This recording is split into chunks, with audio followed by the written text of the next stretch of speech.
T'es tombé dans un pot de peinture rouge à l'âge d'1 mois et la peinture rouge avait dû modifier ses gènes et son intelligence. Non mais attends, même les enfants vont pas croire ça. Arrête. Ce jour-là, Chaperon Noir mit du temps à apercevoir loup rouge. Déjà de loin, il semblait bizarre. Il n'avait pas la même allure. Quand il fut près de Chaperon Noir, il ne le salua pas de son habituel coucou, petit charbon noir. Méfiance. Chaperon Noir vit que sa queue était rayée de vert. Et quand il ouvrit la bouche, elle ne vit pas la canine cassée de sa victime préférée. Qui était ce loup? Non mais attends, tu mets pas ça dans la vidéo. Bonjour et bienvenue dans cette vidéo. Aujourd'hui, je vais vous parler du petit chaperon rouge. Je vous montre tout cela en images. Qu'en est-il de cette histoire du petit chaperon rouge? On connaît les versions de Perrault, de Grimm particulièrement. Mais en fait, le petit chaperon rouge date de bien avant. On en a des traces autour de l'an 1000 à Liège. C'est un petit poème où il est question d'une petite fille vêtue de rouge qui traverse les bois et qui est miraculeusement épargnée par des jeunes loups affamés.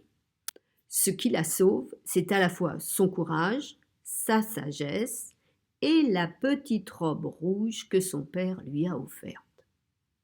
Cette histoire va être enrichie au cours des siècles par divers épisodes. La fin de l'histoire est différente selon les auteurs, selon les époques. Chez Perrault, la fin est tragique, chez Grimm, la fin est plus joyeuse. Le chasseur tue le loup et la petite fille et sa grand-mère peuvent sortir saines et sauves du ventre du loup. Mais d'où vient cette histoire de rouge qui traverse les siècles? Selon les disciplines des chercheurs, il existe plusieurs hypothèses. Le rouge peut annoncer la violence de la faim, le sang versé, le petit chaperon rouge meurt. Autre hypothèse, dans les campagnes, on habillait les enfants de rouge pour mieux les surveiller. C'était encore vrai au XIXe siècle. Dans les villages, c'était la teinture au rouge qui était la mieux maîtrisée. Et comme je vous l'ai déjà dit précédemment, la belle robe, entre autres la robe de mariée, mais même la robe du dimanche, était souvent une robe rouge. La petite fille va voir sa grand-mère, donc elle met sa plus belle robe. Autre hypothèse, dans certaines versions, l'histoire se passe le jour de la Pentecôte. Et le jour de la Pentecôte, l'Esprit Saint vient sur les apôtres et la couleur de l'Esprit Saint, c'est le rouge.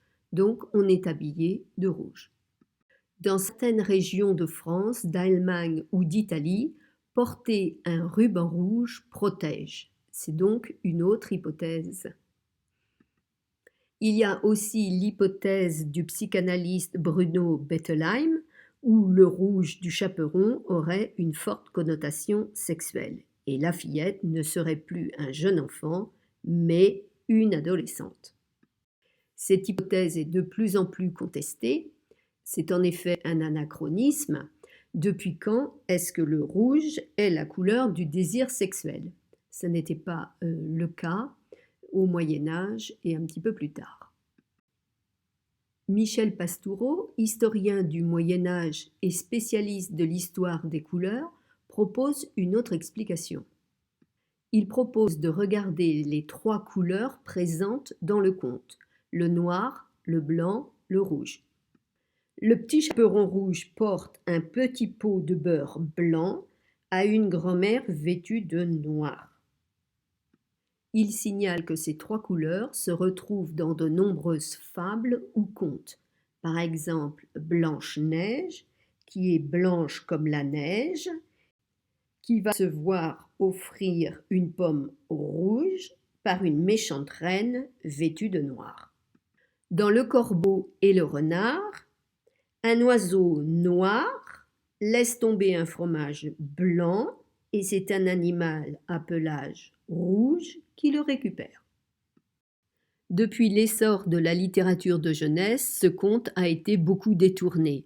Il y a des petits chaperons verts, des petits chaperons bleu marine, il y a des chaperons d'un peu toutes les couleurs. Et c'est ce que je vous propose aujourd'hui, de détourner le conte. Trouvez une couleur à votre petit chaperon et inventez une histoire. Voici mon histoire. Il était une fois un petit chaperon noir, vaguement cousine du petit chaperon rouge. De temps en temps, elle allait voir sa mamie. Elle lui apportait presque toujours du pain aux noix et des sardines fraîches de la Turballe. Un délice. Elle se faisait un malin plaisir de passer dans la forêt de Brocéliande. Pourquoi? Pour y rencontrer Loup Rouge. Non, ce n'était pas un renard. Sa couleur rouge ne faisait pas de lui quelqu'un d'intelligent ni de rusé. Pas du tout. Il était bête comme chou. J'ai hâte de découvrir vos histoires. Si vous voulez, vous pouvez les partager sur ma page Facebook. Et à bientôt dans une autre vidéo.